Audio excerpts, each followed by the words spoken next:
Мен бірінші өзім мұсылманмын. Алхамдулилля мұсылманмын. Бірақ мұсылмандық Шәкәрім атамыз айтқандай, тілде барда, ділде жоқ болып тұр дәл қазіргі кезде. Мына дүние сынақ. Молдаларың жүр ғой, Тоқаев, Қанышер Тоқаевтың қасында жүр ғой, ана муфтиларың жүр ғой. Солар ма тақуа? Олар шайтан. Басына сәлде орап алған шайтандар олар. Ана дәу жип мініп, қазақтың жастар жұмыс таппай аш жүргенде, нақақшылық жүріп, адасып жүргенде, дәу жип мініп, Құдайға шүкір, 4-ші тоқалым өзімнен 40 жас кішкентай. Субханалла, Аллах берді. Машалла, дұға қылайық, дұғадан басқа ештеңе керек жоқ. Дұға қылайық. 3-ші тоқалым, мен 30 жас кіші өзімнен, жас қыз енді. Машалла, 5 уақыт намазы бар, машалла. 5-ші тоқалыма Дубайдан үй алып беріп қойдым. 6-ші тоқалым Меккені жақсы көреді, сол Меккеде тұрады, жыл 12 ай қайтпайды ғой елге. Меккеде тұрады сол. Мен де сол 6-ші тоқалыма бару үшін Меккеге барып тұрам енді. Биыл енді 100 рет бардым ғой сол. 2 күнде бір, 3 күнде бір Меккеге барып тұрам енді. Машалла, халық енді дінге жақсы ғой міне. Егемендік елбасының арқасында халықтың мешітке салатын ақшасы көп, машалла деп отыр міне. Олар кімдер? Олар шайтандар. Қазақ аштан өліп жатыр, өтірік пе?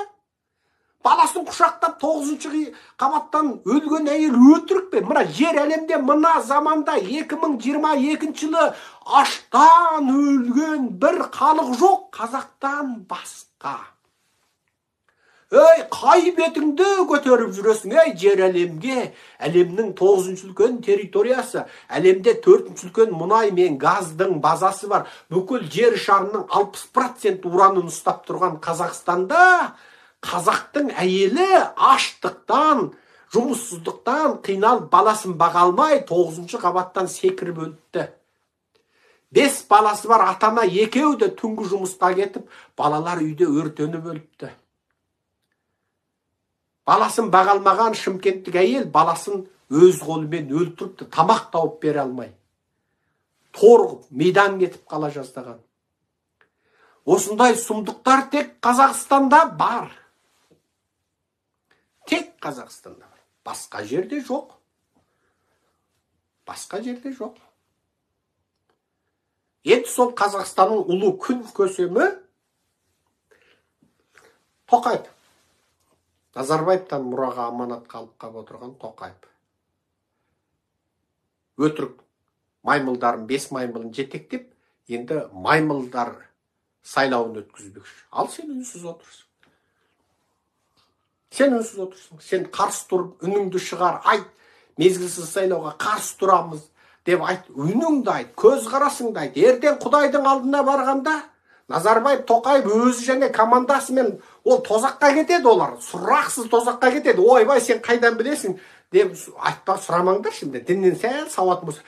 Анау, егер Құдай әділетті болса, сонда халықты қынадай қырып, 30 жыл бүкіл зұлымдықты әкеп, жезөкшелікті адасқан 1000 бәле дінді әкеп, халықты тентіретіп, мына медофилді бүкіл әскерге, түрмеге дейін қаптатып, бүкіл мектептің баласына қаптатып, сөйткен Назарбаев, Тоқаевты сен қайдан білесің, жәннатқа кіретін шығар деген адамның өзі шайтан, жүрегінде дерт бар, миында ақау бар. Қарапайым логиканы ойласаңшы. Құдай ақиқатшыл ма? Бірінші кезекте соған келе ақиқатшыл. Енді осыншама зұлымдықты жасаған адам қайдан білесің, жәннатқа кіретін шығар дейді. Құдай жазып қойды ғой кітаптарында. Қай кітабын оқысаң да Құдайдың кітабында жазулы тұр ғой. Енді сол кітаптағы айтқанына бүйтіп салып көрмейсің ба? Миыңмен ақ ойламайсың ба? Ал енді сенші. Сен енді сол зұлымдыққа күреспей үнсіз тұрсаң, онда сен сол зұлымдармен біргесің.